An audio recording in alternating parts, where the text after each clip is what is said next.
মুহররম মাসে কিছু বর্জনীয় আছে, এই বর্জনীয়গুলা খুব জরুরি, কিছু বিষয় বর্জন করা। এর মধ্যে 1 নম্বর বর্জনীয় বিষয় হলো মুহররম মাসকে কেন্দ্র করে কোনো ধরনের মাতম করা যাবে না। কি করা যাবে না? মাতম করা যাবে না। মুহররম মাসকে কেন্দ্র করে মাতম করা যাবে না, এই 1 নাম্বার, এটা নিষেধ। 2 নাম্বার, তাজিয়া মিছিল করা যাবে না। কবরের মতো কিছু একটা বানায়া এটাতে নজরানা পেশ করে 10ই মুহররম এটা নিয়ে দৌড়াদৌড়ি করা, এগুলা করা যাবে না। 3 নাম্বার, মরসিয়া পাঠ করা, অমুকে এই ছিল সেই ছিল, আরে এরকম মরসিয়া পাঠ করা যাবে না। 4 নাম্বার, মুহররমের 10 তারিখে পিপাসার্তদেরকে এই নিয়তে পানি পান করানো যাবে না যে হুসাইন রাদিয়াল্লাহু তাআলা আনহুকে কারবালার প্রান্তরে পানি দেয় নাই, তাই আজকে আমি কোনো পিপাসার্তকে পানি পান করাবো সোয়াবের আশায়, না, এই জাতীয় কাজ করা যাবে না। পানি পান করানো ডেলি সোয়াব, আজকে খাওয়ান আজকেও সোয়াব। তো ওই দিনকে নির্ধারণ করা যাবে না যে আজকে পানি পান করাতে হবে। 5 নাম্বার নিষেধাজ্ঞা, মুহররম মাসকে কেন্দ্র করে কোনো ধরনের ইসালে সোয়াবের জন্য কিছু পাকানো যাবে না। কার ইসালে সোয়াব করেন ওই দিন, এই জন্য কিছু পাকানো যাবে না আলাদা। আপনার খাইতে মন চায় আজকে খান, হ্যাঁ ডেলি খান, সমস্যা নেই, কিন্তু ওই দিনকে কেন্দ্র করে আলাদা কোনো ইসালে সোয়াব এর জন্য কিছু পাঠানো, এটা করা যাবে না। 6 নাম্বার, মুহররম মাসকে কেন্দ্র করে বাচ্চাদেরকে খালি পায়ে রাস্তায় পাঠানো যাবে না, যে খালি পায়ে হাঁটলে কোনো ফজিলত আছে, এগুলো করা যাবে না। 7 নাম্বার, ঢোল তবলা বাইরানো যাবে না, ঢোল তবলা পিটানো যাবে না। এই 7টা কাজ বর্জনীয়। সহিহ বুখারীর বর্ণনা, 1298 নম্বর হাদিস, রাসূলুল্লাহ সাল্লাল্লাহু আলাইহি সাল্লাম বলেন, লাইসা মিন্না মান দরাবাল খুদুদা ওয়া শাক্কাল জিউবা ওয়া দাআ বিদাওয়াতিল জাহিলিয়া। রাসূলুল্লাহ সাল্লাল্লাহু আলাইহি সাল্লাম বলেন, ওই ব্যক্তি আমার উম্মতের অন্তর্ভুক্ত না যেই ব্যক্তি নিজের গালে আঘাত করে, ওয়া শাক্কাল জিউবা নিজের কাপড় ছিঁড়ে, ওয়া দাআ বিদাওয়াতিল জাহিলিয়া মূর্খ যুগের মতো জাহিলি যুগের মতো মাতম করে, যে সে আমার উম্মতের অন্তর্ভুক্ত না। যে গাল থাপড়ায়, জামা কাপড় ছিঁড়ে ফেলে, আর যে জাহিলি যুগের মতো মাতম করে, সে আমার উম্মতের অন্তর্ভুক্ত না, এটা নবীজি বলে দিয়েছেন। প্রিয় মুসলমান ভাইয়ারা, এই নিয়তে প্রতিটা ওয়াজে যাবেন যে আমি নতুন কিছু শিখব, আমার কোনো ভুল থাকলে ভুলগুলো আমি শুধরব, আমি ভুল থেকে ফিরে আসবো ইনশাআল্লাহ। কিন্তু আমাদের এক আজীব অবস্থা, আমাদের মাথায় অনেকে এই নিয়ত নিয়ে আইসা বসে বিভিন্ন অনুষ্ঠানে, হুজুর যা কোয়ার কোক, আমি আমারটাই করব। তো আপনি আসার লাভ হলো কি? তাহলে মুহররম মাসকে কেন্দ্র করে 10ই মুহররম মাতম করা, নিজের জামা ছিঁড়ে ফেলা, আর আপনার জাহিলি যুগের মতো মরসিয়া মাতম পাঠ করা, নবী বলেন এটা যারা করবে সে আমার উম্মতের অন্তর্ভুক্ত না। আল্লাহ আমাদেরকে হেফাজত করেন। জামা ছেঁড়া যেখানে নিষেধ, সেখানে শরীর রক্তাক্ত করা কিভাবে আপনার জায়েজ হইতে পারে? সহিহ বুখারীর 1296 নম্বর হাদিসে আছে, ইন্না রাসূলুল্লাহি সাল্লাল্লাহু আলাইহি ওয়াসাল্লাম বারিউম মিনাস সালিকা ওয়াল হালিকা ওয়াশ-শাক্কা।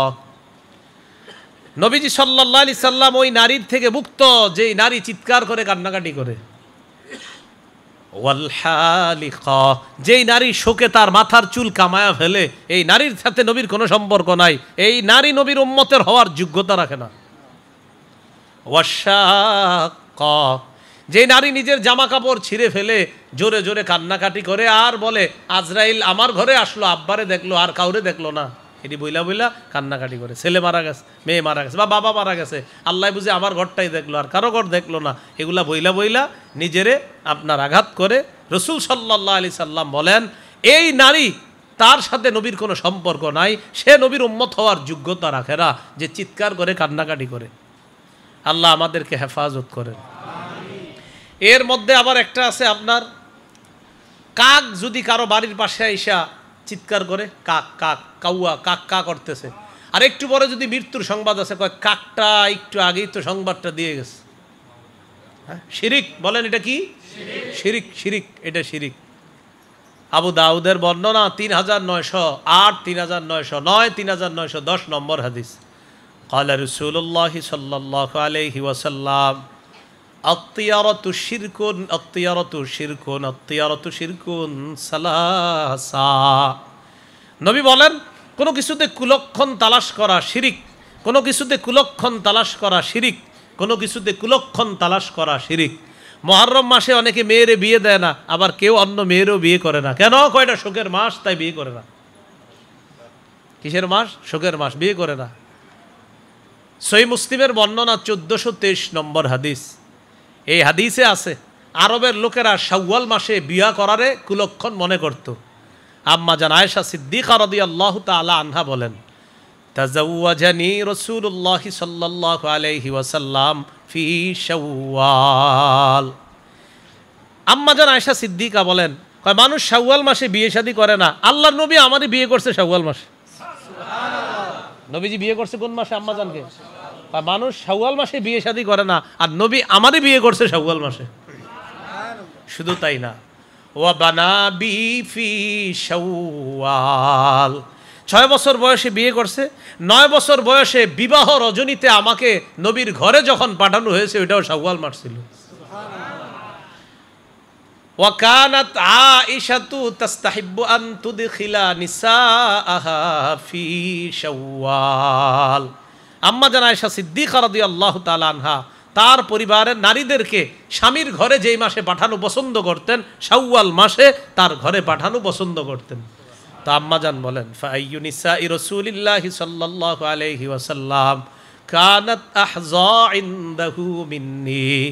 আম্মা জান বলেন, বলো নবীর কোন বিবি আমার চাইতে বেশি সৌভাগ্যবান হয়েছে, নবীর ফজিলত আমার চেয়ে বেশি কোন বিবি লাভ করেছে। নবীর আমি কুমারী স্ত্রী ছিলাম, আল্লাহ রসুল যখন ইন্তেকাল করে আমার কোলের উপর মাথা রেখে ইন্তেকাল করে, নবী ইন্তেকালের আগের মুহূর্তে তার থুতু আর আমার থুতু এক করে দিয়েছে। নবীজি মেসওয়াক করবে, তো মেসওয়াক করার মতো নবীজির শক্তি ছিল না যে মেসওয়াকটা নরম করবে, মুমূর্ষ অবস্থা।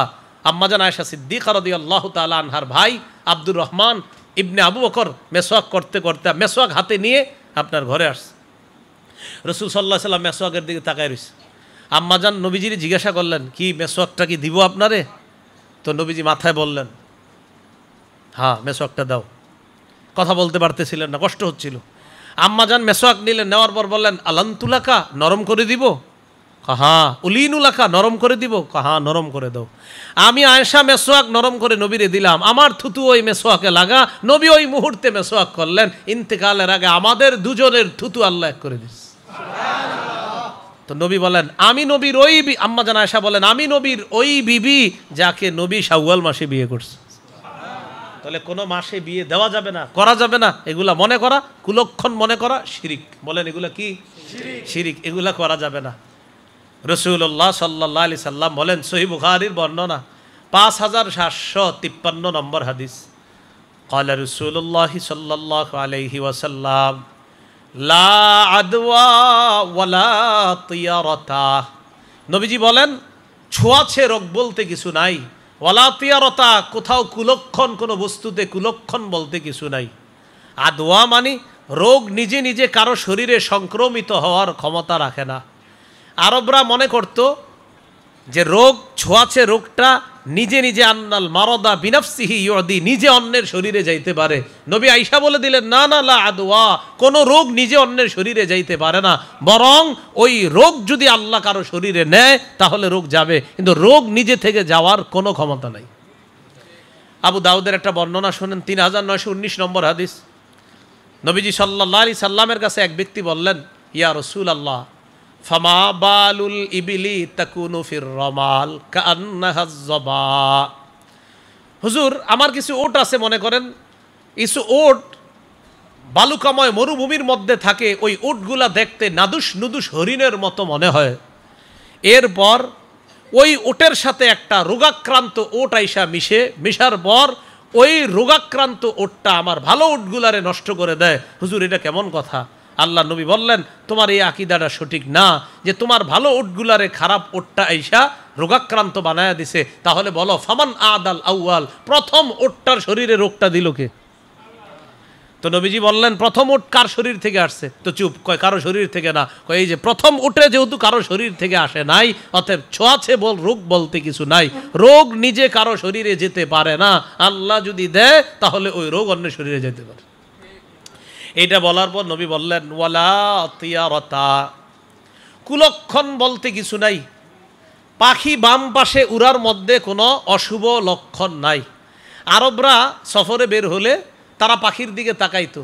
ইদা তারা আন ইয়ামিনিহি ইস্তাবশারু বিহি, পাখি যদি ডান পাশ দিয়ে যাইতো, ডান পাশ দিয়ে যাওয়ার সময় তখন তারা মনে করতো ইস্তাবশারু বিহি, হ্যাঁ এটা একটা ভালো লক্ষণ, সফরে তারা যাইতো। ওয়া ইদা তারা আন ইয়াসারিহি তাশাআমু বিহি, আর যখন তারা দেখতো যে পাখি বাম পাশ দিয়ে যায় তখন তারা এটাকে কুলক্ষণ গ্রহণ করত, যে না সফরটা বেশি ভালো হবে না, সফরটা কি হবে না, বেশি ভালো হবে না। এটা মনে করে ওই পাখি বাম পাশ দিয়ে গেলে তখন তারা এটাকে কুলক্ষণ মনে করে তখন তারা সফর থেকে ফিরে আসতো, না আর যাওয়া যাবে না। রাসূল সাল্লাল্লাহু আলাইহি সাল্লাম বললেন ওয়ালা তিয়ারতা, এই কুলক্ষণ বলতে কিছু নাই। আল্লাহ আমাদের সকলকে কথাগুলা বুঝার তৌফিক দান করেন। হাদিসে এসেছে রাসূল সাল্লাল্লাহু আলাইহি সাল্লাম বলেন অশুমু ফি সালাস, অকল্যাণ বলতে কিছু নাই। তবে কোনো বস্তুতে যদি অকল্যাণ থাকতো, পৃথিবীর তিনটা জিনিসে অকল্যাণ থাকতো। কয়টা জিনিসে? ফিল মারআতি ওয়াদ-দারি ওয়াদ-দাব্বা, 1 নাম্বার নারী, 2 নাম্বার বাড়ি, 3 নাম্বার গাড়ি। অকল্যাণ কিছু নাই দুনিয়াতে। অকল্যাণ থাকলে 3 জিনিসের মধ্যে থাকতো, নারীতে, বাড়িতে, গাড়িতে। কয় জিনিস? 3 জিনিস, নারী, বাড়ি, গাড়ি। নারী, বাড়ি, গাড়ি মানে 1 নাম্বার নারীর মধ্যে অকল্যাণ, ওই নারীর মধ্যে অকল্যাণ থাকতো যেই নারী বিয়ে করছেন আপনি, করার পর ওই নারী লা তাকুনা সালিহা বা গায়রা সালিহা, নারী অসতী নারী, এই নারী সতী না। তো অকল্যাণ নাই যদি থাকতো, এই অসতী নারীর মধ্যে অকল্যাণ থাকতো। আর কি? ওয়া আন তাকুনা লাসনা, যেই নারী কর্কশ ভাষী, ভাষা অত্যন্ত কর্কশ, আপনার ওই নারীর মধ্যে অকল্যাণ থাকতো যদি অকল্যাণ থাকতো। আর কি? কয় যেই নারী আল্লাহ তালিদা, সন্তান জন্ম দিতে পারে না, অকল্যাণ কোনো জিনিসের মধ্যে নাই। যদি থাকতো তো এই নারীর মধ্যে থাকতো। যেই নারী সন্তান জন্ম দিতে পারে না, যেই নারী সুভাষিনী নয় বরং কর্কশ ভাষী, আর যেই নারী অসতী, এই নারীর মধ্যে অকল্যাণ থাকতো। তবে অকল্যাণ কিছুতে নাই, থাকলে এই নারীর মধ্যে থাকতো। 2 নাম্বার অদ্দার, বাড়ি। কয় কেমন বাড়ি? দয়্যিকাতান, এমন বাড়ি যেই বাড়িটা সংকীর্ণ, অপ্রশস্ত, একদম সংকীর্ণ। সাইয়্যাতাল জিরান, যেই বাড়ির প্রতিবেশীরা খুব খারাপ, কোনো জিনিসে অকল্যাণ নাই, কিন্তু ওই বাড়িতে অকল্যাণ, যেই বাড়ি অপ্রশস্ত আর প্রতিবেশীরা খারাপ। ফজরের পর ঝগড়া শুরু হয়, ঘুমের আগে গিয়ে ঝগড়া শেষ হয়। আর কেমন? বাঈদানিল মসজিদ লা ইসমাউ মিনহাল আযান, বাড়ি এত দূরে যেখান থেকে মুয়াজ্জিনের আজান শোনা যায় না। অকল্যাণ কিছুতে নাই, থাকলে এই বাড়িতে থাকতো যেই বাড়িতে আজান শোনা যায় না। 3 নাম্বার গাড়ি। গাড়ি মানে ওই যুগে ছিল আপনার বাহন, ওট, ঘোড়া ইত্যাদি। বিআল্লা ইউকজা আলাইহা, যেই বাহনে চৈরা জিহাদের ময়দানে যাওয়া যায় না, ওই বাহনের মধ্যে অকল্যাণ যদি থাকতো তো ওই বাহনে অকল্যাণ থাকতো। তাহলে আকীদা হলো কোনো বস্তুতে অকল্যাণ তালাশ করা যাবে না, কোনো মাসে অকল্যাণ তালাশ করা যাবে না। মুহররম মাসে বিয়ে শাদী হওয়া, করা, এগুলা কোনো অকল্যাণ না। এখানে কোনো কুলক্ষণ নাই, এখানে কোনো ধরনের এই আকীদা রাখা যাবে না যে এই মাসে বিয়ে শাদীতে না জানি কোনো ধরনের সমস্যা হয় কিনা। আল্লাহ আমাদের সকলের আকীদা স্বচ্ছ করার তৌফিক দান করেন। সহিহ বুখারীর 5757 নম্বর হাদিসের মধ্যে আসছে, قال رسول الله صلى الله عليه وسلم لا عدوى ولا طيرة ولا هامة ولا صفر, নবী বলেন ছোঁয়াচে রোগ বলতে কিছু নাই, কোনো বস্তুতে কুলক্ষণ নাই, ওয়ালা হামাতা, পেঁচার মধ্যে কোনো কুলক্ষণ নাই। কিসের মধ্যে? আরবের লোকেরা কেউ মারা যাওয়ার পর ওই ব্যক্তির ব্যাপারে তাদের ধারণা ছিল তার আত্মাটা পেঁচা হইয়া তাদের বাড়ির আশেপাশে ঘুরে, এটা তাদের আকীদা ছিল। নবী এসে বললেন ওয়ালা হামা, এই জাতীয় আকীদা রাখা যাবে না। আরেক দল আরব আকীদা রাখতো তাদের বাড়ির আঙ্গিনায় যদি পেঁচা আসতো কোনো সমস্যা হয়েছে। যেমন আমাদের বাংলাদেশে অনেক মানুষ কাউয়া যদি আইসা কা কা করে বেশি বাড়ির মধ্যে, আর একটু পরে যদি কোনো দুঃসংবাদ আসে, আরে কাকটা তো একটু আগে এসে বলে গেল। নবীজি বলেন ওয়ালা হামা, ওই পেঁচার মধ্যে, পাখির মধ্যে কোনো কুলক্ষণ নাই। ওয়ালা সফর, সফর মাসে কোনো কুলক্ষণ নাই। সফর মাসে ফসল শুকায়া যায়, খাদ্য হয় না, এই জন্য হেরা কয় যেহেতু খাদ্য টাদ্য হয় না, তো সফর মাসের ব্যাপারে তাদের ধারণা জুউন ইয়াখুযু ফিল বাতনি, কয় এটা হলো ক্ষুধার মাস। কিসের মাস? আরবরা বলতো সফর মাস পেটের জ্বালার মাস, সফর মাস পেটের জ্বালার মাস। নবী এসে বললেন ওয়ালা সফর, মাসের মধ্যে কোনো কুলক্ষণ নাই, সফর মাসে কোনো কুলক্ষণ নাই। অতএব শাওয়াল মাস, সফর মাস, মুহররম মাস, যেই মাসে বলেন এই মাসগুলা দিনগুলার মধ্যে এটা না বলা যে আজকে কিন্তু বিষয়টা বেশি ভালো হবে না, এটা ঠিক হবে না, এই মাসে বিয়ে হওয়াটা ঠিক হবে না, এই জাতীয় কথা বলা থেকে আমরা বেঁচে থাকবো বলি ইনশাআল্লাহ। আল জামিউস সগীর হাদিসের কিতাব 4201 নম্বর হাদিস। নবীর মেয়ে মারা গেছে, জয়নব রাদিয়াল্লাহু তাআলা আনহা মারা গেছে। মাতাত জায়নাবু বিনতু রাসূলিল্লাহি সাল্লাল্লাহু আলাইহি ওয়াসাল্লাম ফাবাকাতিন নিসা। নবীর মেয়ে জয়নব মারা গেছে, নারীরা কান্না শুরু করছে। ফাজাআলা উমারু ইয়াদরিবুহুন্না বিসাউতিহি, হযরত ওমর চাবুক দিয়ে পিটানো শুরু করছে। কান্দোকা থামো। ফাখরাহু রাসূলুল্লাহি সাল্লাল্লাহু আলাইহি ওয়াসাল্লাম বিয়াদিহি, নবী তার হাত দিয়ে হযরত ওমরকে থামাইলেন। ওমর থামো, মাহলান নিয়া ওমর একটু নরম হও। পুরো হাদিসটা বুঝছেন? অনেকে আবার এই হাদিস দিয়ে ধোকা দিতে পারে আপনাদেরকে, হাদিস কিন্তু শেষ হয় নাই। নবীর মেয়ে জয়নব মারা গেছে, নারীরা কান্না শুরু করছে, হযরত ওমর আইসা চাবুক দিয়া মায়ের শুরু করছিল। এই টাইমে নবীজি আইসা থামায়, ওমর থামো, নরম হও। তো এতটুকু থেকে কি বোঝা যায়? নবীও কান্নাটা সমর্থন করছে, এটাই বোঝা যায়। অনেক এটুকু বোঝা যায়। তো অনেকে এই জায়গা দিয়ে আপনার কি করে দলিল দেয়, এটুক দিয়ে দেখছেন ওমরে নবী থামায় দিছে, কিন্তু ঘটনা আর একটু রয়ে গেছে, ওই জায়গাটা আর বলে না। নবী হযরত ওমরকে থামায়া এবার নারীদেরকে কি বলছে দেখেন, এটা আর বলে না। আপনি বুঝতেও পারবেন না কিভাবে যে মানুষ খেয়ানত করে আর কিভাবে ধোকা দেয়। এবার নবী নারীদেরকে বললেন ইয়াকুন্না ওয়া নাঈকাশ শাইতান। রাসূলুল্লাহ সাল্লাল্লাহু আলাইহি সাল্লাম বললেন ইয়াকুন্না ওয়া নাঈকাশ শাইতান, তোমরা শয়তানের মতো কান্নাকাটি করা থেকে বাঁচো, শয়তানের মতো আওয়াজ করা থেকে বাঁচো, ইনিয়ে বিনিয়ে কান্না করা থেকে বাঁচো। আহারে আমার জাদু সোনাটা চলে গেল, কেমনে কান্না করার কত নিয়ম আছে কিন্তু আপনার, আমার এই মুহূর্তে মনে নেই, আগে মনে ছিল অনেক, ছোটবেলা তো দেখছি, তো এরকম এখন আর মনে নাই সবগুলা। আপনার বিভিন্ন কান্নার একটা কিন্তু রুলস আছে, নিয়ম আছে, এটা কয়েকজন মিলা জিলা এটা বলে বলে কান্না করবে আর কি, এটা রুলস আছে। তো এই যে রুলস, ওই যুগে বলা হয়তো এটাকে আপনার নিয়াহা, তো এদের হ্যাঁ নিয়াহা কান্না তো না ইহা, সেখান থেকে তো এদেরকে ভাড়া করে আইনা তুইও কান এরকম আপনার সবাই মিলা জিল্লা কেন কান্দেন কয় জানি না, খালি কান, আমরাও কান্দি। হ্যাঁ আপনার এরকম করতো। তো এই যে আপনার কান্না করে এরা, এই কান্না এটা। আর আমাদের দেশে মারা গেলে আপনার ওই 4-5 জন একসাথে হইয়া বলবে সেই ছিল রে, সে ওই ছিল, আহারে 7টা এই ছিল, এটি বইলা আপনার কান্নাকাটি করে। তো নবীজি সাল্লাল্লাহু আলাইহি সাল্লাম বললেন ইয়াকুন্না ওয়া নাঈকাশ শাইতান, নারীরা ওমরে থামাইছি ঠিক আছে, তো তোমরা ইনিয়ে বিনিয়ে এগুলা বইলা টইলা শয়তানের মতো কান্না করবা না। এবার আল্লাহ নবী বললেন মাহমা কানা মিনাল আইন ওয়াল কলব ফামিনাল্লাহ ওয়া মিনার রাহমা, যদি অটোমেটিক চোখ থেকে পানি আসে আর অন্তরটা বিগলিত হয়, এটা আল্লাহর পক্ষ থেকে।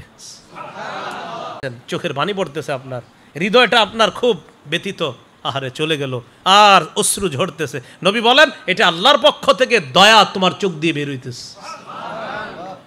ওয়া মাহমা কানা মিনাল লিসান ওয়াল ইয়াদি ফামিনাশ শাইতান, আর যেটা মুখ থেকে বের হবে আর হাত থেকে বের হবে, ওই যে আপনার হাত থেকে বের হবে কিছুদিন পরে, মুখ থেকে আর হাত থেকে, একদিক দিয়ে হাত চলে আরেক দিক দিয়ে মুখ চলে, হাতও চলে মুখও চলে, নবী বলেন ফামিনাশ শাইতান, এটা শয়তানের পক্ষ থেকে।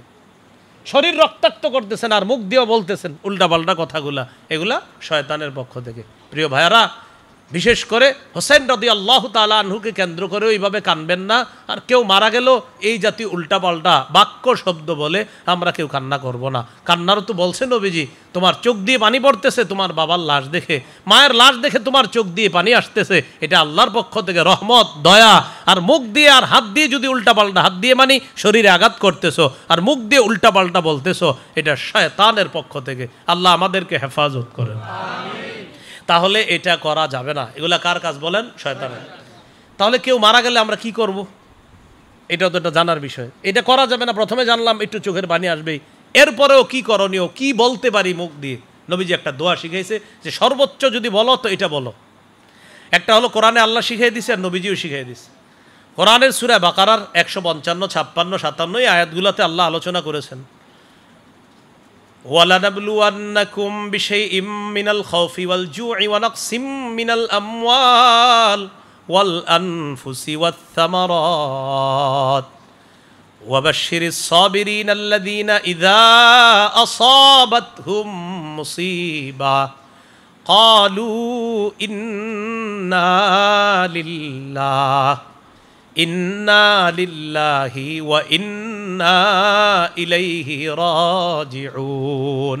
আল্লাহ তাআলা বলেন, যখন তোমাদের মধ্য থেকে আমি আল্লাহ অবশ্যই তোমাদেরকে পরীক্ষা করব, সম্পদ ছিনায় নিব, সন্তান ছিনায় নিব, ফল ফলাদি ছিনায় নিব, এটা তোমাদের জন্য ধৈর্যের বিষয়। আল্লাহ বলেন, সম্পদ সন্তান যদি ছিনায় নেই, তোমাদের কাজ হবে দুইটা। এক নাম্বার কাজ ধৈর্য ধারণ করা, দুই নাম্বার তোমরা বলবা ইন্না লিল্লাহি ওয়া ইন্না ইলাইহি রাজিউন। এই কথাটা তোমরা বলবা। এই দুই কাজ আল্লাহ শিখাইয়া দিলেন। একটা হলো ধৈর্য ধারণ করা, দুই নাম্বার ইন্না লিল্লাহি ওয়া ইন্না ইলাইহি রাজিউন পড়া। আল্লাহ তাআলা বলেন, হাবিব আপনি এদেরকে ওয়াবাশশিরিস সাবিরিন, আপনি তাদেরকে এই ধৈর্যশীলদেরকে জান্নাতের সুসংবাদ শোনায়া দেন। তাহলে আল্লাহ শিখাইলেন কয় কাজ? এক ধৈর্য ধরা, দুই ইন্না লিল্লাহি ওয়া ইন্না ইলাইহি রাজিউন পড়া। বাকি কেউ মারা গেলেই শুধু আমরা ইন্না লিল্লাহ পড়ি এরকম না। যেমন আমাদের সমাজে এখন নিয়ম হয়ে গেছে, উত্তরপাড়ার আব্দুর রহিমের অমুকে মারা গেছে, তখন সবাই ইন্না লিল্লাহ পড়ে। কিন্তু কেউ যদি আপনার বিপদে পড়ে, হে ইন্না লিল্লাহ পড়ে না। হ্যাঁ, আপনার মাথা ধাক্কা লাগছে এই দেয়ালের সাথে, তখনও পড়তে হবে ইন্না লিল্লাহি ওয়া ইন্না ইলাইহি রাজিউন। আপনার দোকানের কোনো জিনিস হারায় গেছে, ইন্না লিল্লাহি ওয়া ইন্না ইলাইহি। খালি চিন্তা করে না মরা ছাড়া কি আমরা এটা কমুনি, এরকম না বিষয়। তাহলে আমরা এই ভুল থেকে ফিরে আসব। যে কোনো বিপদে পড়বো, কি পড়বো? ইন্না লিল্লাহি ওয়া ইন্না ইলাইহি। বলেন তো, সম্পদ হ্রাস করা, সম্পদ ছিনিয়ে নেওয়া, এটা আমার জন্য একটা ধৈর্যের বিষয়। আহারে আমার সম্পদটা শেষ হয়ে গেল। খেতে গেছেন, যাওয়ার পর দেখলেন মাশাআল্লাহ ফসল খুব ভালো হওয়ার কথা, হঠাৎ বৃষ্টিতে আপনার একটু ফসল নষ্ট হয়ে গেছে, বাস সাথে সাথে পড়বেন ইন্না লিল্লাহি ওয়া ইন্না ইলাইহি রাজিউন। তাহলে শুধু মৃত্যুতে না, মৃত্যুতেও ইন্না লিল্লাহ, সম্পদ চলে গেল ইন্না লিল্লাহ, সন্তান চলে গেল ইন্না লিল্লাহ পড়া আর ধৈর্য ধারণ করা। এটা শিখলাম কোরআন থেকে। হাদিসে নবীজি সাল্লাল্লাহু আলাইহি সাল্লাম কি শিখাইছে? হাবিজে রসুল সাল্লাল্লাহু আলাইহি সাল্লাম তিনটা জিনিস শিখাইছে। এক নাম্বার মুখ দিয়ে একটা কথা বলা, এটা বলতেছি আমি। দুই নাম্বার ধৈর্য ধারণ করা, তিন নাম্বার সওয়াবের আশা করা। সুবহানাল্লাহ। সহিহ বুখারীর 1284 নম্বর হাদিস, রাসূলুল্লাহ সাল্লাল্লাহু আলাইহি সাল্লামের নাতি মারা গেছে। নবীর কন্যা সংবাদ পাঠাইছে, আব্বা আমাদের বাড়িতে আসেন, আমার ছেলেটার অবস্থা ভালো না। ছেলের প্রথমে আর কি অবস্থা ভালো না, মুমূর্ষু, মানে বাচ্চাটা মারা যাবে। তো একটু পরে সংবাদ আসছে বাচ্চাটা মারা গেছে। নবীজি সাল্লাল্লাহু আলাইহি সাল্লাম বললেন, ইন্না লিল্লাহি মা আখাযা ওয়া লাহু মা আ'তা ওয়া কুল্লুন ইনদাহু বিআজালিম মুসাম্মা। এই কথাটা নবী বললেন, ইন্না লিল্লাহি মা আ'তা ওয়া লাহু মা আখাযা। আমার সাথে বলেন, যা রাখার তা আল্লাহ রেখে দেন, যেটা আল্লাহ রেখে দেন সেটাও আল্লাহর, যা নেওয়ার আল্লাহ নিয়ে নেয়, যেটা আল্লাহ নিয়ে নেয় সেটাও আল্লাহর। বলেন, যেটা রেখে দেন এটাও আল্লাহর, যেটা নিয়ে নেন সেটাও আল্লাহর। প্রত্যেকটা জিনিসের নির্ধারিত সময় আছে। আল্লাহ চাইলে থাকবো, না চাইলে থাকবো না। আমি দুনিয়াতে আসি তখনও আমি আল্লাহর, যদি চলে যাই তখনও আমি আল্লাহর। আমাকে রাখা আল্লাহর ইচ্ছা, আমাকে নিয়ে যাওয়া আল্লাহর ইচ্ছা। এটা নবী শিখিয়ে দিছে। ইন্না লিল্লাহি মা আখাযা, যেটা আল্লাহর সেটা আল্লাহ নিয়ে নিছে। ওয়ালাহু মা আ'তা, যেটা আল্লাহর রেখে দেওয়ার সেটা রেখে দিছে। আমি আপনি আব্দুর রহিম আব্দুল করিমরা আসি, আমরাও আল্লাহর, আল্লাহ তুমি করে রেখে দিছে। আব্দুর রহমান আব্দুল জাব্বাররা চলে গেছে, এটাও আল্লাহর, আল্লাহ নিয়ে গেছে। তাহলে বলেন তো, যারা আসি তারাও কার? আমাদেরকে রেখে দিছে কে? যারা নাই চলে গেছে তারাও কার? হ্যাঁ, নবী বললেন ইন্না লিল্লাহি মা আখাযা, যেটা আল্লাহর সেটা আল্লাহ নিয়ে নেয়। ওয়ালাহু মা আ'তা, যেটা আল্লাহ রেখে দেওয়ার সেটাও আল্লাহ দিয়ে দেয়। তোমারে কিছু দিয়ে দিবে এটাও আল্লাহর, তোমার থেকে কিছু নিয়ে নিবে এটাও আল্লাহর। প্রত্যেকটা জিনিসের নির্ধারিত সময় আছে। এটা গেল এক নাম্বার, এটা শিখাইলেন। দুই, ফালতাসবির অতএব যার কিছু হারায় গেছে, যার কিছু আল্লাহ নিয়ে গেছে, সেজন্য ধৈর্য ধারণ করে। আমার মেয়েটাকে বলে দাও সেজন্য ধৈর্য ধারণ করে। 3 ওয়াল তাহতাসিব, সে যেন সোয়াবের আশা করে। কিসের আশা করে বলেন তো? সোয়াবের আশা করে। তাহলে আমরা কি শিখলাম? মুহররম মাসের 10 তারিখকে কেন্দ্র করে কোনো মাতম করা যাবে না, চিৎকার করে মুখ দিয়ে উল্টাপাল্টা কথা বলা যাবে না, শরীরকে রক্তাক্ত করা যাবে না, শরীরকে আঘাত করা যাবে না। এখানে একটা বিষয় মনে রাখতে হবে, আমার সাথে সবাই বলেন, হযরত হুসাইনের বলেন শাহাদাতের আগে থেকেই মুহররম সম্মানিত। মুহররম মাস কি আগে থেকে সম্মানিত না? ওয়াজ শুনছেন না? আমার আগে যে ওয়াজ করছে মনোযোগ দিয়ে শুনছেন? শোনেন না, আমি গাড়ি থেকে আসতে আসতে শুনছি। উনি সূরা তাওবার 36 নম্বর আয়াত পড়ছে আপনাদের সামনে। কি পড়ছে সেখানে? সেখানে বলছে ইন্না ইদ্দাতাশ শুহুরি ইনদাল্লাহি 12 শাহরান ফি কিতাবিল্লাহ ইয়াওমা খালাকাস সামাওয়াতি ওয়াল আরদা মিনহা আরবাতুন হুরুম। আল্লাহ যেদিন আসমান জমিন সৃষ্টি করেছেন সেদিন থেকে আল্লাহর কাছে মাস হলো 12টা, এর মধ্যে 4 মাস সম্মানিত। এবার আপনাদের কাছে জানতে চাই, বলেন সম্মানিত মাস যে 4টা, এটা কি নতুন করে না আসমান জমিন সৃষ্টির দিন থেকে? তাহলে আসমান জমিন যেদিন থেকে সৃষ্টি সেদিন থেকে আল্লাহর কাছে আল্লাহর বিধান মতে মাস হলো 12টা। এই 12 মাসের মধ্যে সম্মানিত কয় মাস? তাহলে সম্মানিত 4 মাস, এটা কি নতুন করে না আল্লাহর সৃষ্টি থেকেই? এই 4 মাসের ব্যাখ্যা নবী দিয়েছেন 4662 নম্বর হাদিস বুখারীর।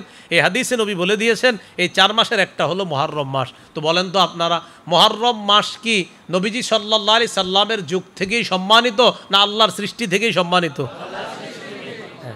এই জন্য আমার সাথে একটু বলেন আপনারা, বলেন হযরত হুসাইনের শাহাদাতের কারণে মুহররমের মর্যাদা বাড়েনি, বরং মুহররম মাসে হযরত হুসাইন শহীদ হওয়ার কারণে তার শাহাদাতের মর্যাদা আল্লাহ বাড়ায় দিছে। বাংলাটা বুঝছেন না সবাই? তিনি শহীদ হওয়ার কারণে মুহররমের মর্যাদা বাড়ে নাই, বরং মুহররমে তিনি শহীদ হওয়ার কারণে আল্লাহ তার শাহাদাতের আলোচনা মর্যাদা এটা আল্লাহ বাড়ায় দিছে। এই জন্য হযরত হুসাইনের শাহাদত নিয়ে সবচেয়ে বেশি আলোচনা হয় পৃথিবীতে। কেন? এটা এমন একটা মাসে ঘটছে যেই মাসে ঘটার কারণে তার এই শাহাদাতের আলোচনাটা আল্লাহ বাড়ায় দিছে। এই জন্য এই কথাটা আমরা সবাই মনে রাখা, যে তাহলে কারো মৃত্যুকে কেন্দ্র করে কোনো ধরনের আমরা মাতম করব না, শোক করব না। এবার আসেন, বলেন মুহররম মাসকে কেন্দ্র করে কোনো ধরনের বেদাতি কর্মকাণ্ড করব না, বিশেষ করে কবর কেন্দ্রিক কোনো বেদাত করব না। কি কেন্দ্রিক? কবর কেন্দ্রিক বেদাত। কবর কেন্দ্রিক বেদাত কি জিনিস? খুব মন দিয়ে শুনেন। আমাদের বাংলাদেশ সহ এশিয়া মহাদেশে বিশেষ করে কবরে খুব আবেগ, মানে কবরে এত আবেগ কাজ করে সবার। আবেগে কি করে আমি আপনাদের বুঝে, মনে হয় আমি মারা গেছি তো আমারে কবর দিয়েছেন আপনারা। কবর দেওয়ার পরে আপনাদের এই মাদ্রাসার মোতামিম সাহেব মাওলানা মুফতি হাবিবুল্লাহ মেজবা সাহেব নিয়ে গেছে কবরে জিয়ারত করতে। আরে আমগো মাদ্রাসায় আসছিল, এটা কইয়া আপনারা আবেগে করতে করতে কবরে সুমা দেওয়া শুরু করছেন। কতক্ষণ? প্রথমে হয়েছে আহারে আসছিল, আহারে কইয়ার পরে শুরু আপনার। এরপরে আপনি এখানে মাথা টাথা লাগায়া মাটি টাটি দিয়ে পুরা কবর শেষ করে লইতেছেন। আর ঘটনা কি? কবরের পাশে বসে এক পিচ্ছি কয়, স্যার 10টা টাকা দেন, পেটে খিদে লাগছে, দেয় না। কিন্তু ওই কবরে গিয়া 10,000 টাকা দিতেছে। কবরের সামনে একটা ক্ষুধার্ত ব্যক্তি 10,000 টাকা 10 টাকা চাইছে, দেয় না। স্যার 10টা টাকা দেন, খিদে লাগছে, চা খামো, রুটি খামো। কবরে গিয়ে দিচ্ছে 10,000। তাহলে জিন্দা মানুষে দেয় নাই কত? মরা মানুষে দিছে কত? এই হলো আমাদের মাথা দেশের। জিন্দা মানুষটা সাহায্য চায়, দেয় না। মরা মানুষে 10 দিয়ে আসে, কি এনে দিলেন গা? আবেগ, কিছু একটা আছে। কি আছে ওটা বোঝানো যাবে না, আছে কিছু একটা আছে। কবর কেন্দ্র করে এই ধরনের শিরকি আকীদা টাঙ্গাইল না থাকলেও বাংলাদেশে অনেক জায়গা আছে। আপনাদের প্রতি আমার ভালো ধারণা, এই জন্য বললাম, আপনার আছে সব জায়গায়। এবার খুব মন দিয়ে শুনেন, রাসূল সাল্লাল্লাহু আলাইহি সাল্লাম বলেন, হালাকাল মুতানাত্তিউনা, হালাকাল মুতানাত্তিউনা, হালাকাল মুতানাত্তিউনা। মহব্বতের সাথে আপনাদের প্রতি আমার একটা আবদার, জিন্দিগিতে শিরিক করেন না, আর 2 নাম্বার বেদাতগিরি করেন না। 1 শিরিক করবেন না, 2 বেদাত করবেন না। ইনশাআল্লাহ মরার পর সহজে জান্নাত পাওয়া যাবে ইনশাআল্লাহ। শিরিক করতেও টাকা লাগে, বেদাত করতেও টাকা লাগে, তো টাকাটা খরচ করেন না। এত সুন্দর সিস্টেম না, এরপরও করবে। শিরিক করতে টাকা লাগে, বেদাত করতেও টাকা লাগে, না গিয়ে টাকা খরচ করবো, টাকা দিয়ে জাহান্নামে যাইবেন কেন? এটা আমার একটু বুঝান। রাসূলুল্লাহ সাল্লাল্লাহু আলাইহি সাল্লাম বলেন, হালাকাল মুতানাত্তিউনা, বাড়াবাড়িকারীরা ধ্বংস, হালাকাল মুতানাত্তিউনা, বাড়াবাড়িকারীরা ধ্বংস, হালাকাল মুতানাত্তিউনা, বাড়াবাড়িকারীরা ধ্বংস, সীমালঙ্ঘনকারীরা ধ্বংস। তো কিছু শিরকি কাজ আছে, কিছু বেদাতি কাজ আছে, টাকা টুকা হাজারো টাকা খরচ করে হলো ওই বেদাতি কাজে যাবে। যাওয়ার পর এলাকায় আসলে আলেমরা জিজ্ঞাসা করে, কেন গেলেন? হুজুর এটা একটা আবেগ, এটা বোঝানো যাবে না। রাসূলুল্লাহ সাল্লাল্লাহু আলাইহি সাল্লাম বলেন, ইয়াকুম ওয়াল গুলুওয়া ফাইন্নাহু আহলাকা মান কানা ক্বাবলাকুম আল গুলুউ ফিদ্দীন। বাড়াবাড়ি করা থেকে বাঁচো, তোমাদের পূর্ববর্তী জাতি দ্বীনের ক্ষেত্রে বাড়াবাড়ি করার কারণে ধ্বংস হয়েছে, তোমরা বাড়াবাড়ি করা থেকে বাঁচো। এর মধ্যে কিছু বাড়াবাড়ি কবর কেন্দ্রিক। সহিহ বুখারীর বর্ণনা 427 নম্বর হাদিস। রাসূলুল্লাহ সাল্লাল্লাহু আলাইহি সাল্লামের বিবি আম্মাজান আয়েশা সিদ্দিকা রাদিয়াল্লাহু তাআলা আনহার বর্ণনা, তিনি বলেন, আন্না উম্মা হাবিবাতা ওয়া উম্মা সালামাতা রাদিয়াল্লাহু তাআলা আনহুমা যাকারাতা কানিসাতান রাআইনাহা বিল হাবাশা ফিহা তাসাবির ফাযাকারাতা লিন-নবী সাল্লাল্লাহু আলাইহি ওয়াসাল্লাম। নবীজির দুই বিবি উম্মে হাবিবা, উম্মে সালামা, এই দুইজন হাবশায় একটা গির্জা দেখছে। গির্জা মানে এবাদতখানা। গির্জার ভিতরে দেখে কি কিছু মূর্তি আছে। আপনার গির্জার ভিতরে মূর্তি মানে এবাদতখানার ভিতরে মূর্তি। নবীর ওই দুই বিবি নবীর কাছে ব্যাপারটা বললেন, ইয়া রাসূলুল্লাহ, গির্জার মধ্যে মানুষ করবে এবাদত, ওই গির্জার ভিতরে আবার মূর্তি দেখলাম, কাদের মূর্তি? ফাকাল রাসূলুল্লাহ সাল্লাল্লাহু আলাইহি ওয়াসাল্লাম, ইন্না উলাইকা ইযা মাতা ফীহিমুর রাজুলুস সালিহু। কয় আগের জামানায় কিছু মানুষ ছিল, ইন্না উলাইকা ইযা কানা ফীহিমুর রাজুলুস সালিহু ফামাতা, তাদের মাঝে কোনো নেককার মানুষ যখন মারা যাইতো, বানাউ আলা কবরিহি মসজিদা, তারা তার কবরের উপর সেজদার স্থান বানাইতো। ভালো মানুষ মারা গেছে, নিচে কবর, এ হলো আপনার উপরে সেজদার স্থান। ওয়াসাওয়ারু ফীহি তিলকা সুওয়ারা, আর ওই সেজদার স্থানটা যে বানাইতো, মসজিদটা বানাইতো, এবাদতখানা বানাইতো, ওই এবাদতখানার ভিতরে যারে নিচে কবর দিছে তার একটা মূর্তি এবাদতখানায় স্থাপন করতো। তাহলে টোটাল কি জানলাম? নিচে হলো কবর, উপরে আবাদতখানা, ওটার ভিতরে মূর্তি। কার মূর্তি? ওই আল্লাহর ওলির, যার নিচে কবর। তো নবীজি সাল্লাল্লাহু আলাইহি সাল্লাম বললেন, এরা ভালো মানুষ মারা গেলে এইভাবে কবর দিত, কবরের উপরে মসজিদ বানাইতো, মসজিদের ভিতরে ওই আল্লাহর ওলির মূর্তি রেখে দিত। এই কথা বইলা নবী বললেন, উলাইকা শিরারুল খালকি ইনদাল্লাহি ইয়াউমাল কিয়ামাহ, কিয়ামতের ময়দানে তারা হবে সবচেয়ে নিকৃষ্ট জাতি। কিয়ামতের ময়দানে তারা হবে সবচেয়ে নিকৃষ্ট জাতি। এবার একটা জিনিস শিখবো আমরা, পৃথিবীতে সবচেয়ে নিকৃষ্ট মানুষ দুই শ্রেণী। বলেন, সবচেয়ে নিকৃষ্ট মানুষ কয় শ্রেণী? দুই শ্রেণী। নবীজি বলেন, আব্দুল্লাহ ইবনে মাসউদ রাদিয়াল্লাহু তাআলা আনহুর বর্ণনা, তিনি বলেন, ক্বালা রাসূলুল্লাহ সাল্লাল্লাহু আলাইহি ওয়াসাল্লাম, ইন্না মিন শাররিন নাস মান তুদরিকুহুমুস সাআতু ওয়া হুম আহইয়া। নবীজি বলেন, পৃথিবীতে সবচেয়ে নিকৃষ্ট মানুষ হলো তারা যারা জীবিত থাকতে কিয়ামত হবে। পৃথিবীতে সবচেয়ে নিকৃষ্ট মানুষ তারা যারা জীবিত থাকতে কিয়ামত হবে। এখানে কিয়ামত যাদের কাছে আসবে এরা সবচেয়ে নিকৃষ্ট। দুই নাম্বার, ওয়াল্লাযীনা ইয়াত্তাখিযুনাল কুবুরা মাসাজিদা, যারা কবরকে সেজদার স্থান বানায় তারা সবচেয়ে নিকৃষ্ট। তাহলে কয় শ্রেণীকে নবী নিকৃষ্ট বললেন? দুই শ্রেণী। এক নাম্বার, যারা দুনিয়াতে জীবিত থাকবে আর তখন কিয়ামত সংগঠিত হবে। দুই নাম্বার, যারা কবরকে সেজদার স্থান বানাবে, মসজিদ বানাবে, তারা সবচেয়ে নিকৃষ্ট। আল্লাহ এই দুই নিকৃষ্ট জাতি থেকে আমাদেরকে হেফাজত করেন, আমিন। সহিহ বুখারীর আরেকটা হাদিস শুনেন, এটা আচ্ছা এটা পরে শোনাই, আগে মুসলিমেরটা শোনেন। সহিহ মুসলিমের বর্ণনা 1075 নম্বর হাদিস। এটা হলো পকেটের উস্তাদ অনুযায়ী, আর মাদ্রাসার পাঠ্যপুস্তক অনুসারে 532 নম্বর হাদিস। পকেটের উস্তাদ বুঝছেননি, মানে মোবাইলে আবার মিলায় অনেকে, এই হাদিসটা মিলেনি, তো এটা হলো 1075। এটা না মিললেও সমস্যা ছিল না, এরপরও ফিরি ফিরি বলে দিলাম, মিলেন মিলবে। আর মাদ্রাসার পাঠ্যপুস্তক অনুসারে 532 নম্বর হাদিস। এই হাদিসে আস রাসূল সাল্লাল্লাহু আলাইহি সাল্লামের সাহাবী জুনদুব রাদিয়াল্লাহু তাআলা আনহুর বর্ণনা, তিনি বলেন, সামিআতুন নাবিয়্য সাল্লাল্লাহু আলাইহি ওয়াসাল্লাম ক্বাবলা আইয়ামুতা বিখামসিন, আমি নবীকে তার ইন্তেকালের 5 দিন আগে বলতে শুনছি। নবী ইন্তেকাল করবে এর 5 দিন আগে বলতে শুনছি, ইন্নী আবরাউ ইলাল্লাহ আইয়াকুনা লি মিনকুম খলিল। ইন্তেকালের 5 দিন আগে নবী বলেন, শোনো আমি আল্লাহর কাছে মুক্ত, তোমাদের কেউ আমার খলিল হওয়া থেকে আমি আল্লাহর কাছে মুক্ত। মানে তোমাদের মধ্যে আমার কোনো খলিল নাই, অন্তরঙ্গ বন্ধু নাই। খলিল শব্দের অর্থ অন্তরঙ্গ বন্ধু। তোমাদের মধ্যে আমার কোনো অন্তরঙ্গ বন্ধু নাই। কেন নাই? ফাইন্নাল্লাহ তাআলা ইত্তাখাযানি খলিলা কামা ইত্তাখাযা ইব্রাহিমা খলিলা। ইব্রাহিম নবীকে আল্লাহ যেমন খলিল তথা অন্তরঙ্গ বন্ধু হিসাবে গ্রহণ করেছেন, আমাকেও আল্লাহ তার খলিল হিসাবে গ্রহণ করছেন। তো খলিল কয় নবী হলো? আরে কয় নবী? 2 নবী। খালি আমরা বলি ইব্রাহিম খলিলুল্লাহ, ইব্রাহিম খলিলুল্লাহ, আর আমাদের নবী মোহাম্মদ খলিলুল্লাহ, হাবিবুল্লাহ, রসুল্লাহ। আমাদের নবী মোহাম্মদ রসুল্লাহ, খলিলুল্লাহ, হাবিবুল্লাহ সাল্লাল্লাহু আলাইহি ওয়াসাল্লাম। ইব্রাহিম খলিলুল্লাহ, আমাদের নবী খলিলুল্লাহ, হাবিবুল্লাহ, রসুল্লাহ। তো নবী যে খলিল, এটা ইন্তেকালের কয়দিন আগে বলে গেছেন।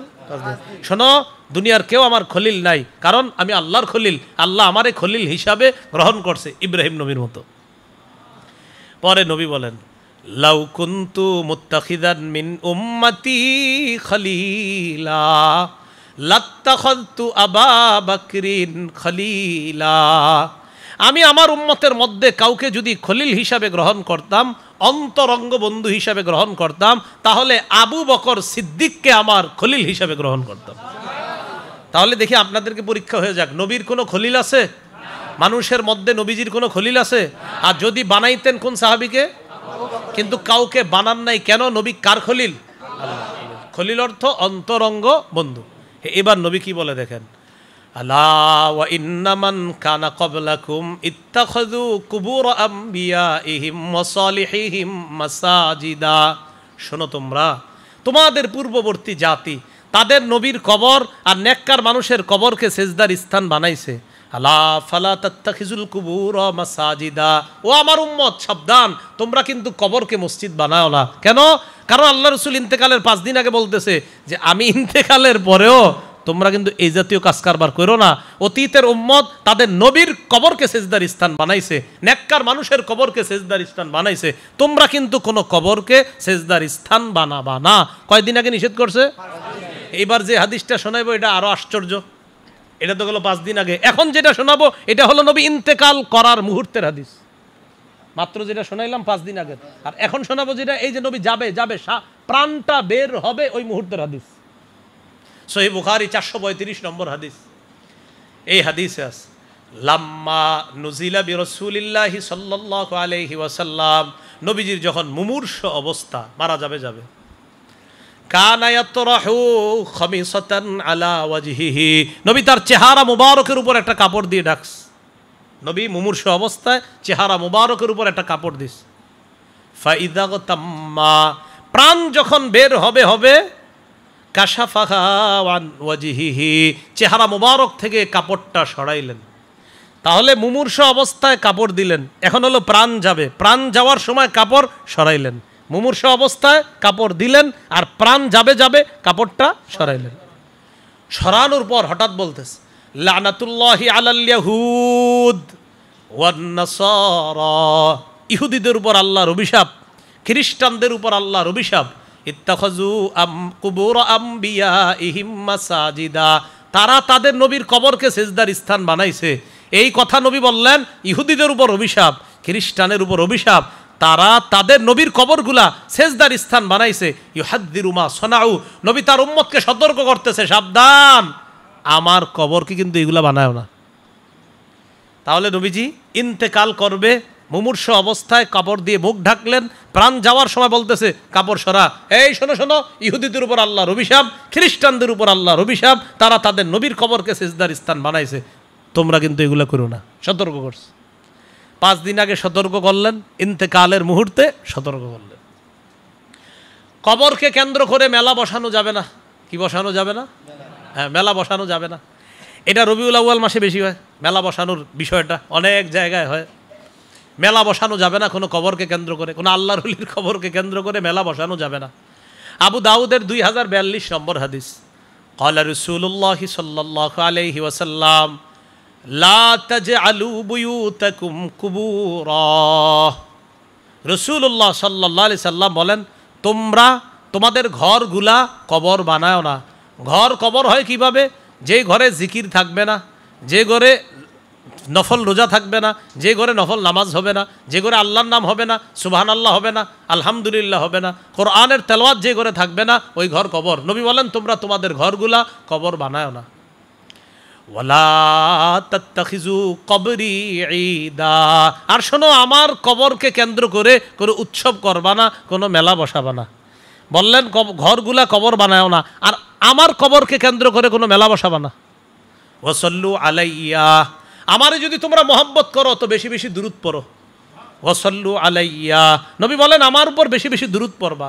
ফাইন্না সালাতাকুম তাবলুগুনি হাইসু কুনতুম, তোমরা যেখান থেকেই দুরূদ পড়ো সাথে সাথে আমার কাছে পৌঁছে যায়। সুবহানাল্লাহ। তাহলে মেলা পৌঁছে না দুরূদ পৌঁছে? দুরূদ পৌঁছে। তো মেলা বসাইলেন, বসায় আপনি হায় রে কত কিছু করলেন, তো এটা বুঝবে না। নবী বলেন দুরূদ পড়ো। আবার অনেকে আপনারে বলবে নবীর মহব্বত, এখানে কোনো দলিল লাগে না। কি বলবে? নবীর মহব্বতে, নবীর প্রেমে কোনো দলিল লাগে না, নবীর মহব্বতে কোনো দলিল লাগে না, এগুলা বলবে। নবীর এক সাহাবী নবীর খেদমত করছে, খেদমত করার পর রাসূল সাল্লাল্লাহু আলাইহি সাল্লাম তাকে বললেন, সাল, এই কিছু চাও, যা চাইবা তাই দিমু, চাও। সাহাবী বুদ্ধি করে কয়, ইন্নী আসআলুকা মুরাফাকাতাকা ফিল জান্নাহ, আমি জান্নাতে আপনার সাথী হতে চাই। সুবহানাল্লাহ। কি বুদ্ধি! নবীজি কয়, আও গায়রা যালিক, এছাড়া আর কিছু চাও না? কয় না, এটাই চাই, আমি জান্নাতে আপনার সাথী হমু। নবীজি সাল্লাল্লাহু আলাইহি সাল্লাম তখন কি বললেন জানেন? তখন নবীজি সাল্লাল্লাহু আলাইহি সাল্লাম বললেন, ফাআইন্নী আলা নাফসিকা বিকাসরাতিস সুজুদ, জান্নাতে যত আমার কাছে আসতে চাও দুনিয়াতে তত বেশি সিজদা করো, নামাজ পড়ো, যত নামাজ পড়বা তত আমার কাছে আসবা। সুবহানাল্লাহ। আর হে কয় নামাজ রোজা না করলেও নবীর প্রেম আছে। কি হলো এটা? ডায়লগ দেওয়া হচ্ছে, কয় নামাজ রোজা, ভাই নামাজ পড়েন না কেন? না পড়লে কি হবে? নবীর প্রেম আছে। নবী কয় না না, নামাজ পড়লে আমার প্রেম। তাহলে নবীর কাছাকাছি যাইলে নবীর প্রেম কি? নবীর কাছাকাছি যাওয়ার সুরত কি? নামাজ ছেড়ে না নামাজ ধরে? নামাজ ধরে। নবী কয় নামাজ পড়া কাছে আসো, হে কয় নামাজ না পড়লেও প্রেম আছে। আল্লাহ আমাদেরকে বুঝার তৌফিক দান করেন। আমিন। কোন কবরের উপর বসা যাবে না, কোন কবর সামনে নিয়ে নামাজ পড়া যাবে না।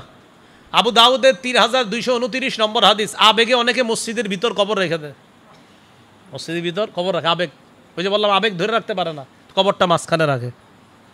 রাসূলুল্লাহ সাল্লাল্লাহু আলাইহি সাল্লাম বলেন, লা তাজলিসু আলাল কুবুর, কবরের উপর বসবা না।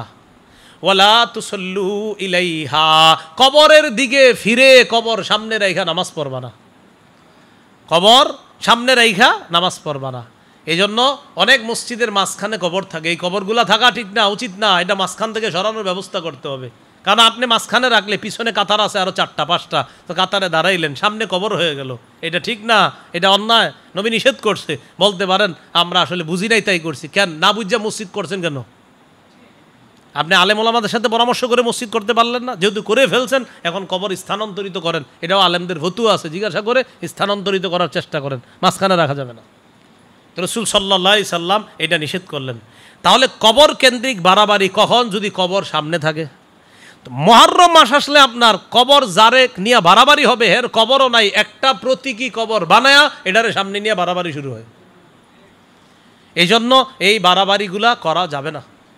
হুসাইন রাদিয়াল্লাহু তাআলা আনহুর শাহাদাতকে কেন্দ্র করে বাড়াবাড়িটা শুরু হয় কবে? 352 হিজরিতে। বলেন তো কত হিজরিতে? 352 হিজরির আগে এই জাতীয় মাতম মুরসিয়া পাঠ করা এগুলা ছিল না। আর এই কথাগুলা কোন কিতাবে আছে জানেন? যারা এইগুলা করে তাদের কিতাবে আছে। মানে আপনি যখন বলতে পারেন এই মনে হয় কওমি মাদ্রাসার হুজুররা ওই বইয়ের মধ্যে ঢুকাই দিস, না, এই কওমি মাদ্রাসার হুজুররা এটা লেখে নাই, এই লেখাটা তাদের যারা এটা পালন করতেছে।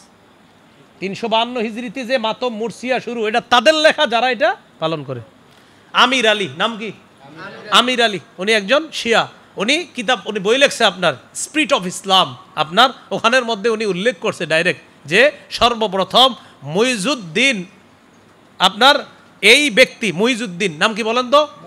হ্যাঁ, এই ব্যক্তি কেউ লেখছে, তার নাম মুইজুদ্দৌলা। এই মুইজুদ্দৌলা নামক ব্যক্তি সর্বপ্রথম 352 হিজরিতে ইরাকের মধ্যে মাতমের ইত্যাদির এই রুসুম চালু করে। তার 10 বছর পর ঠিক 363 হিজরিতে মিশরে এটা প্রচলন শুরু হয়। এরপর আস্তে আস্তে সারা পৃথিবীতে ছড়িয়ে পড়ে। 352-তে শুরু হলো ইরাকে, 363-তে গেল মিশরে, এরপর সারা পৃথিবীতে আস্তে আস্তে এটা সরায়া যায়। তাহলে প্রথমে যে ব্যক্তি করছিল তার নাম মুইজুদ্দৌলা। বলেন কি নাম? হ্যাঁ, এই লোকটা সর্বপ্রথম। এই ব্যাপারেও আমার লম্বা একটা আলোচনা আছে যে মূলত এই যে 10ই মুহররম কেন্দ্র করে এই অনুষ্ঠানগুলো কখন থেকে শুরু হয়। আপনারা যারা আলোচনা শোনেন, আমার আশা করি আলোচনাটা দেখার কথা। লম্বা আলোচনা আছে যেটা মূলত কখন থেকে, কিছু ইংরেজি লেখাও আছে, ওই জায়গায় ইংরেজিগুলো বলেও অনুবাদটা করে দেওয়া হয়েছে যে এটা কখন থেকে দুনিয়াতে এটার প্রচলন শুরু হলো। তো মনে রাখবেন 352-তে শুরু হয় এই মাতম মরসিয়া ইত্যাদি করা। আমার প্রশ্ন হলো, এটা যদি এতই সোয়াবের কাজ হয়, এর আগে কেন হইল না?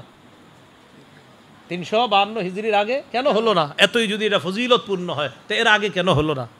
এই জন্য হযরত হুসাইন রাদিয়াল্লাহু তাআলা আনহুকে আমরা ভালোবাসি, আমরা মহব্বত করি। তার শাহাদাত নির্মমভাবে তাকে শহীদ করে দেওয়া, অবশ্যই এটা আমরা কষ্ট পাই, এটা কষ্টের কথা।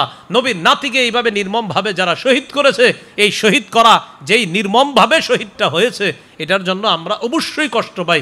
কিন্তু এই কষ্ট পাইটাও শরীয়তের আলোকে। আমরা যে কষ্ট পাই কিসের আলোকে? এই কষ্ট প্রকাশ করতে গিয়ে আবার আমরা শরীয়ত বহির্ভূত কোনো কাজ করব না। কষ্ট পাই, হ্যাঁ পাই, নবীর থেকে অশ্রু ঝরবে, অন্তর ব্যথিত হবে, এটা আল্লাহর পক্ষ থেকে। মুখ দিয়ে উল্টাপাল্টা বলবা, হাত দিয়ে শরীরে আঘাত করবা, এটা শয়তানের পক্ষ থেকে। নবী তো বলেই দিস। তাহলে আমাদের কষ্ট পাওয়াটা আল্লাহর পক্ষ থেকে। আমাদের চোখ দিয়ে যদি পানি এসেও যায়, এটা আল্লাহর পক্ষ থেকে। হযরত হুসাইনের শাহাদাতে আমাদের কারো চোখে পানি আসা, আমাদের অন্তরটা নরম হওয়া, এটা আল্লাহর পক্ষ থেকে হবে নিঃসন্দেহে। কিন্তু এটা কেন্দ্র করে মুখ দিয়ে কিছু বলা, হাত দিয়ে শরীরে আঘাত করা, নিঃসন্দেহে এটা শয়তানের কাজ হবে। তো এই জাতীয় কাজকর্ম থেকে আমরা নিজেরা সবাই বেঁচে থাকার চেষ্টা করব ইনশাআল্লাহ। তো মুহররম মাসের ফাজাইল হলো আপনার, আমরা 9-10 তারিখ 2 দিন রোজা রাখবো ইনশাআল্লাহ। যদি 9 তারিখে না পারেন, 10-11 তারিখ আমরা রোজা রাখবো। 9-10 রোজা রাখা, মুহররম মাসে বেশি বেশি রোজা রাখার কথাও হাদিসে আছে। 9-10 রাখা, 9-10 না পারলে 10-11 রাখা।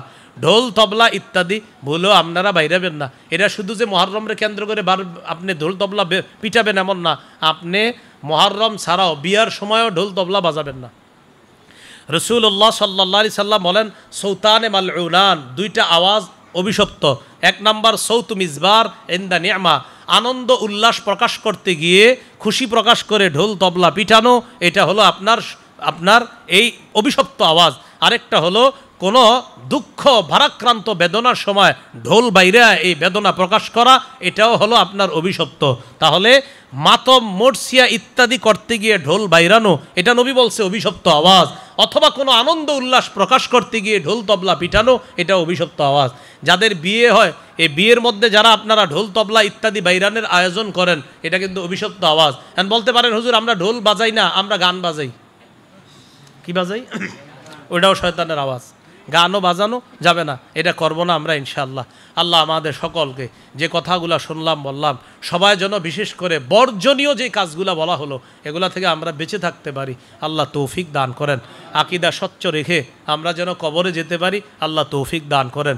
2 কাজ ভুলেও করবেন না। বলেন কয় কাজ? বলেন শিরিক বেদাত, শিরিক বেদাত। স্বপ্নেও যেন না করি। বলেন সবাই কি যেন না করি? মানে জাগ্রত অবস্থা তো করবেনই না, আল্লাহরে বলবেন, আল্লাহ আমি যেন স্বপ্নেও বেদাত না করি, শিরিক না করি। আল্লাহ আমাদের সকলকে কথাগুলা মেনে চলার তৌফিক দান করেন।